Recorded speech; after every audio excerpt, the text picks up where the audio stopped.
A 17-year-old is alive today because of a judgment call made by a Duncanville police officer who thought the teenager had a gun. He did have a gun, but it was a BB gun, and the officer didn't know it. This all happened Saturday, and as Fox 4's Sean Rabb reports, what would have been a horrible tragedy like others seen across the country was avoided by a split-second judgment call. 911 location of the emergency. Yes, ma'am. I'm here at this on 67 at this 7-Eleven, and this three young boys. The one got on a blaze hoodie. The call came out.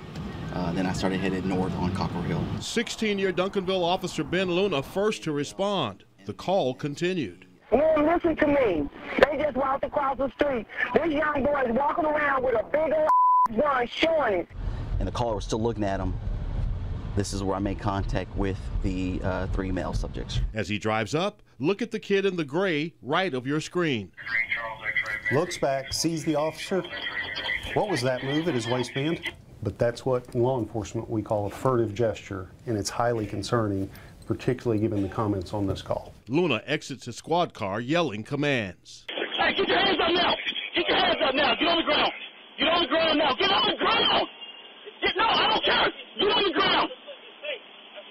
Get on the ground now! Don't get on the ground now! The trio not obeying commands, and Luna says he's thinking they're fixing to either pull the gun out or they don't really care what I'm saying. He says it's a fake gun, but Luna's wondering. He's just trying to distract me looking at him, and these two could pull out a weapon. I'm not for sure. Your heart's pumping now. Yes, it is. Hurd says as the teen approaches, though hands are up, the officer's at a disadvantage because action always beats reaction. Even though the officer has his gun drawn, he's on target. If this man chooses from this position to draw and fire, he can draw and fire before the officer can see that, perceive that, and stroke the trigger. Finally, the kid in the gray follows instructions and goes to the ground. The picture at the top is what police found on the kid, a BB gun. It's a replica of a Beretta 92F. This is a picture of a real Beretta 92F. In the flash of an eye, could you tell the difference between those two? No way. For Officer Ben Luna, it was a closer than close decision. This could have been bad for this young kid. I'm so happy that I didn't have to pull the trigger. Well, Steve, Duncanville police say what was avoided. Here's the kind of tragedy that took place in Cleveland, Ohio, when Tamir Rice, you recall, was shot by a police officer with a BB gun. The officer answering a 911 call.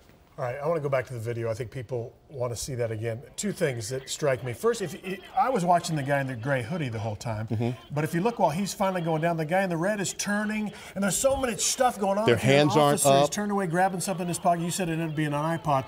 But tell me, what is going on? Can we spread the word? If an officer has his gun out, pointed at you, yelling at you, you are a second away from getting shot. Absolutely. Do what he says. Now, and that's the point that Duncanville police want to make here, a teaching moment for everybody. As you see here, at the end of the day, Duncanville police called the parents of these kids. Their parents and some other guardians came out. They weren't happy with the kids. They were grateful to police, and so I'm sure they got a lesson from mama and dad and aunt and uncle. But the point is, you got an officer with a gun pointed at you, yelling commands, and you're not obeying.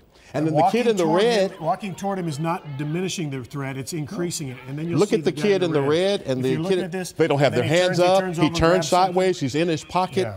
It turns out to be an iPod in his pocket, but you know the officer doesn't know, is he reaching for a gun or what? So it was the experience and the restraint of Ben Luna in that moment that saved a great tragedy in our city. Good work. Okay. Sean Rabb, thank you. All right.